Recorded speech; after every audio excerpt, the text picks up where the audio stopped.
RSS की तरफ से लगातार ये बात सामने आ रही है कि संजय जोशी को अध्यक्ष बनाए जाने के लिए वो लगातार जद्दोजहद करते हुए नजर आ रहे हैं। अब यहाँ पर अगर संजय जोशी अगर कह सकते हैं कि अध्यक्ष बन जाते हैं तो ये आप मानकर चलिए कि अब तक जो हावी है पूरी तरीके से बीजेपी के ऊपर नरेंद्र मोदी और अमित शाह, उनकी साथ यहाँ पर संजय जोशी के आने के बाद नितिन गडकरी का यहाँ पर कद कहीं ना कहीं बढ़ता हुआ दिखाई पड़े। क्योंकि अगर आप किसी की भी तारीफ करना चाहेंगे बीजेपी के अंदर, किसी विपक्षी नेता से भी अगर किसी बीजेपी नेता की तारीफ सुनना चाहेंगे तो वो ना।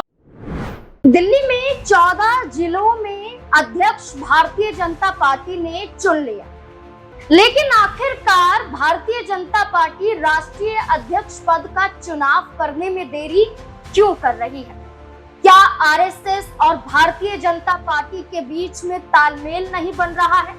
क्या आरएसएस का दबाव भारतीय जनता पार्टी पर बढ़ता जा रहा है? और क्या भाजपा हाईकमान को ये रास नहीं आ रहा है कि आरएसएस द्वारा जिस नाम को आगे किया गया है उस नाम पर आखिरकार हम मोहर कैसे लगा दें? आरएसएस द्वारा संजय जोशी को आगे किया गया है, कहा गया है कि राष्ट्रीय अध्यक्ष बनने के लिए यही बड़ा और सही चेहरा है, लेकिन प्रधानमंत्री नरेंद्र मोदी भाजपा के आलाकमान नहीं चाहते हैं कि संजय जोशी को राष्ट्रीय अध्यक्ष बनाया जाए, जेपी नड्डा की जगह दी जाए।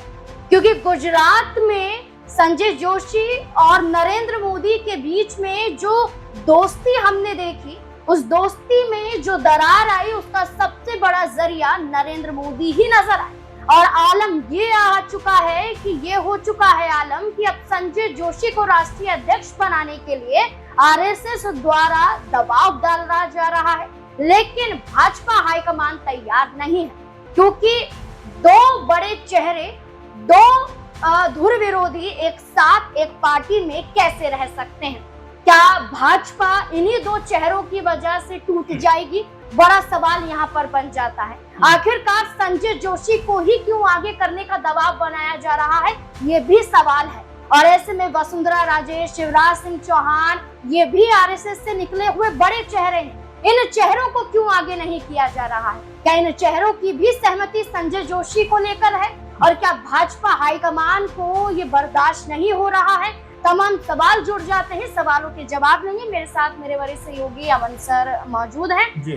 सर, जहां दिल्ली में 14 जिलों के अध्यक्ष तय कर लिए जाते हैं, 2 महिला अध्यक्ष यहां पर तय की जाती हैं, लेकिन भाजपा हाईकमान की बात करें तो ये कहा गया कि लोकसभा चुनाव है, अभी हम तय नहीं करते हैं। लोकसभा चुनाव के बाद विधानसभा चुनाव अन्य राज्यों में हुए, हरियाणा, महाराष्ट्र, तब कहा गया कि हम कुछ दिनों बाद तय करेंगे। दिल्ली में चुनाव हुआ विधानसभा का, तब यहाँ पर देरी देखने को मिली। लेकिन अब किस बात की देरी है कि भाजपा द्वारा राष्ट्रीय अध्यक्ष चुना नहीं जा रहा है? देखिए नाज़मीन, यही सवाल अखिलेश यादव ने भी पूछा था संसद के अंदर कि आप आखिर अपना अध्यक्ष पद चुन नहीं पा रहे हो, और इसके जवाब में गृह मंत्री अमित शाह खड़े हुए। उन्होंने कहा कि भाई हमारी पार्टी जो है करोड़ों लोगों की पार्टी है, इतना आसान नहीं होता ये फैसला करना। लेकिन आखिर कब तक इस फैसले के ऊपर मंथन चलता रहेगा, कब तक विचार होता रहेगा, कब तक कोई नाम फाइनल नहीं होगा?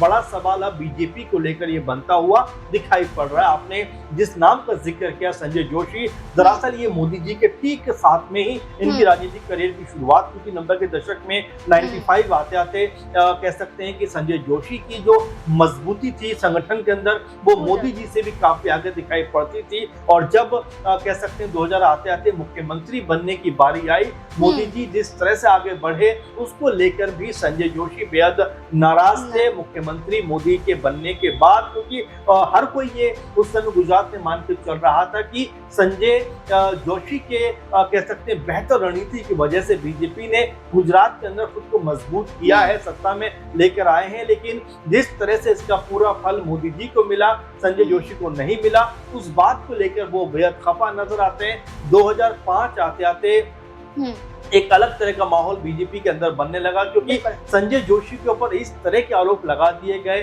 सीडी कांड के जरिए, जो मेरे ख्याल में कि उनको बहुत ज्यादा चुभे, बहुत ज्यादा दर्द उन्होंने महसूस किया और वो उसके बाद बीजेपी छोड़कर चले गए एक तरीके से। 2012 में उनकी वापसी होती है, उसके बाद भी कोई बहुत बेहतर माहौल नहीं मिलता। जब नितिन गडकरी कह सकते हैं अध्यक्ष बने 2012 के आसपास, तो संजय जोशी का एक अलग तरह से रहा है मोदी जी के साथ में, अगर देखा जाए एक अलग राह पे वो रहे हैं। जी बिल्कुल सर, जैसे कि आपने 2012 का जिक्र किया, तो उससे पहले जो सीडी कांड यहाँ पर 2005 में देखने को मिला था, उस दौरान ये कहा गया कि ये मुद्दा इतना भारी पड़ा कि भाजपा को एक फैसला लेना पड़ा कि गुजरात से हमें संजय जोशी को हटाना पड़ेगा, तो यूपी की जिम्मेदारी दी गई थी, लेकिन नरेंद्र मोदी को ये भी रास्ता बिल्कुल महत्वपूर्ण सवाल आपने उठाया है। और जब देखिए किसी के ऊपर इतना बड़ा लांछन लगता है, इतना बड़ा कह सकते हैं आरोप लगता है, तो उसकी इमेज वैसे ही अपने आप में कह सकते हैं अंतरात्मा पूरी तरह से झकझोर जाती है, और इसी वजह से वो गुमसुम से हो जाते हैं, अलग थलग पड़ जाते हैं। 2012 में बिल्कुल आते आते एक बार फिर उनकी वापसी का प्रयास किया गया, क्योंकि उनको यूपी की जिम्मेदारी दी गई, लेकिन यहाँ पर भी कहा जाता है कि मोदी जी के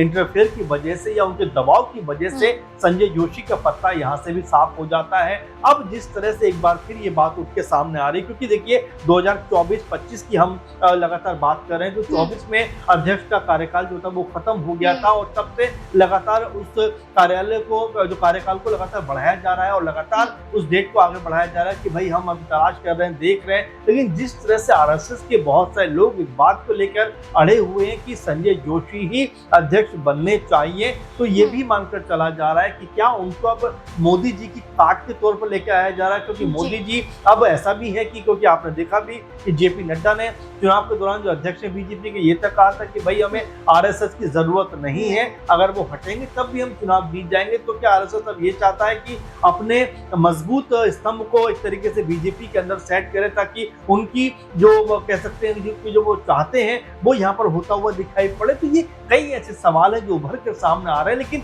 एक मयान में दो तलवारें आखिर कैसे रहेंगी। संजय जोशी पहले ही मोदी जी के साथ में हमने जो बहुत सारी चर्चा भी की इसके ऊपर, किस तरह से दोनों के रिश्ते कभी भी एक साथ नहीं चले हैं और अलग थलग दिखाई पड़े हैं, और अब तक भी कभी भी साथ में उनकी कोई बातचीत भी, कोई फोटोग्राफ भी नजर नहीं आया। तो आखिर अगर वो अध्यक्ष बन जाते हैं तो क्या वो दबाव बढ़ाते हुए नजर आएंगे कह सकते अमित शाह के ऊपर या नरेंद्र मोदी के ऊपर? ये अपने आप में बड़ा सवाल है, क्योंकि दोनों बड़े ओहदे पर हैं, और यहाँ पर अगर संजय जोशी अगर अध्यक्ष बन जाते हैं तो दोनों के लिए मुश्किलें खड़ी करते हुए दिखाई पड़ेंगे। बिल्कुल, यहाँ पर संजय जोशी जो एक वक्त पर नरेंद्र मोदी के बेहद करीबी दोस्त माने जाते थे, लेकिन नरेंद्र मोदी की चालाकी कहें या सूझबूझ कहें, गुजरात का मुख्यमंत्री बनने के लिए संजय जोशी से ही गद्दारी कर बैठे थे, जिसके बाद इन दोनों के बीच में 36 का आंकड़ा देखने को मिला।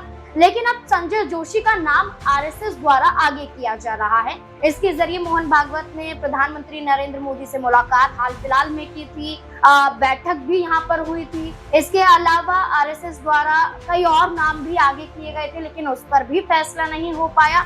सर, एक आखिरी सवाल लेना चाहूंगी कि वसुंधरा राजे हो, शिवराज सिंह चौहान हो, ये भी तो आरएसएस से निकले हुए चेहरे हैं, लेकिन इनको भी एक तरीके से शिवराज सिंह चौहान को केंद्र में भेजकर उनकी राजनीति खत्म की जा रही है। वसुंधरा राजे उपाध्यक्ष हैं भाजपा की, लेकिन राष्ट्रीय अध्यक्ष उन्हें भी नहीं बनाया गया, तो वो अब किसके समर्थन में देखे जा सकते हैं? देखिए, पहली बात तो ये है कि बीजेपी में जो इस समय अमित शाह और मोदी जी का राज है, वो ये चाहते हैं कि भाई जो अध्यक्ष बने वो उनकी बात सुनता हुआ नजर आए, उनके कहने पे चलता हुआ नजर आए। आपने देखा कि जेपी नड्डा कई बार ऐसा देखा गया है जहां पर उनको एक अलग तरह से ट्रीटमेंट मिला है। आपने देखा एक बार जब बीजेपी चुनाव जीती थी और मोदी जी जो है अपनी कह सकते बीजेपी की बिल्डिंग से जब आगे जो है अभी नंदन स्वीकार करने के लिए जा रहे थे, उसके ठीक पीछे जेपी नड्डा चल रहे थे। अमित शाह आते हैं, उनका हाथ पकड़ते हैं, पीछे की तरफ खींच देते हैं और वो अपने आप आगे पहुंच जाते हैं। तो यही बीजेपी चाहती है कि जो भी वो अध्यक्ष चुने वो ऐसा हो जो उनकी बात को मानता हुआ और उनकी बोली को कहता हुआ नजर आए। अब यहाँ पर अगर संजय जोशी अध्यक्ष पद की कमान संभाल लेते हैं तो मोदी जी को ये भी खतरा होगा कि कहीं उन्हीं के ऊपर वो भारी पड़ते हुए नजर न आ जाए, कहीं उनकी जो बनी बनाई अब तक की साख है उसको कहीं खत्म करते हुए नजर न आ जाए। इसीलिए संजय जोशी के नाम पर ना अमित शाह सहमत है और ना ही मोदी जी सहमत दिखाई पड़ रहे हैं। लेकिन आरएसएस कांग्रेस की तरफ से लगातार ये बात सामने आ रही है कि संजय जोशी को अध्यक्ष बनाए जाने के लिए वो लगातार जद्दोजहद करते हुए नजर आ रहे हैं। अब यहाँ पर अगर संजय जोशी अगर कह सकते हैं कि अध्यक्ष बन जाते हैं तो ये आप मानकर चलिए कि अब तक जो हावी है पूरी तरीके से बीजेपी के ऊपर नरेंद्र मोदी और अमित शाह, उनकी साख यहाँ पर कम होती हुई दिखाई पड़ेगी। और हो सकता है कि संजय जोशी के आने के बाद नितिन गडकरी का यहाँ पर कद कहीं ना कहीं बढ़ता हुआ दिखाई पड़े, क्योंकि अगर आप किसी की भी तारीफ करना चाहेंगे बीजेपी के अंदर, किसी विपक्षी नेता से भी अगर किसी बीजेपी नेता की तारीफ सुनना चाहेंगे तो वो नाम सिर्फ नितिन गडकरी का आता है, जिनके बारे में हर कोई एक राय बनाता हुआ नजर आता है कि काम के नाम पर और बयानबाजी के नाम पर अगर मुख्यमंत्री जो प्रधानमंत्री का अगर कोई चेहरा सबसे बड़ा बनता है तो वो नितिन गडकरी है। तो तमाम सारी रणनीति है जो यहाँ पर बनती हुई नजर आ रही है। अब ऐसा ही होगा तो यहाँ बीजेपी के जो बड़े और धुरंधर इस समय नेता है उनकी स्थिति डावाडोल होती हुई दिखाई पड़ेगी। बिल्कुल, गुजरात में मुख्यमंत्री जैसे तैसे नरेंद्र मोदी बन तो गए, लेकिन अब प्रधानमंत्री के तौर पर नरेंद्र मोदी के लिए कुर्सी बचाना जरूरी हो जाता है और प्रधानमंत्री नरेंद्र मोदी के लिए अब कहीं ना कहीं गले के पास संजय जोशी बन रहे हैं। इसलिए भाजपा राष्ट्रीय अध्यक्ष पद को लेकर देरी देखने को मिल रही है, लेकिन ये कब तक होगा ये अभी तक कोई फैसला लिया नहीं गया है। देखना होगा कि आखिरकार क्या संजय जोशी ही राष्ट्रीय अध्यक्ष बनते हैं या फिर वसुंधरा राजे, शिवराज सिंह चौहान, मनोहर लाल खट्टर जैसे कई नाम निकल कर सामने आ रहे हैं। इन नामों में से कोई एक नाम भी हो सकता है। आपको क्या लगता है इस पूरे मुद्दे को लेकर? अपनी राय कमेंट सेक्शन में जरूर दें। देखते रहें SPN9 न्यूज। धन्यवाद।